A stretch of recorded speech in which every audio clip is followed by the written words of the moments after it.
আলাইকুম, সবাই কেমন আছেন? আমাদের যে ফোনটি দেখতে পাচ্ছেন এটি হচ্ছে একটি Huawei। তো এই ফোনের প্রবলেম হচ্ছে ফোনটি চার্জ দিচ্ছে না।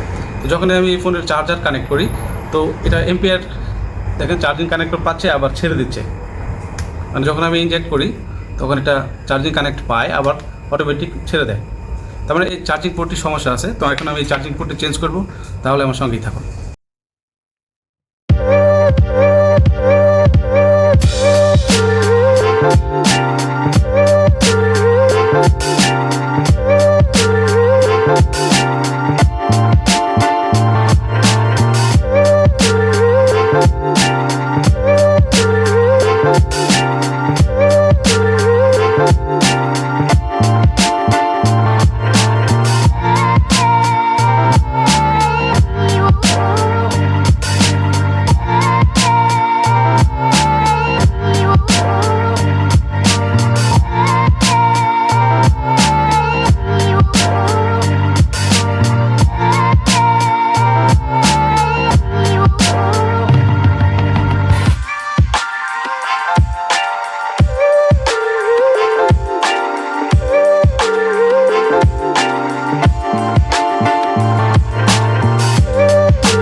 দেখুন 4 নম্বর পিনে 1.6 এম্পিয়ার নিচ্ছে।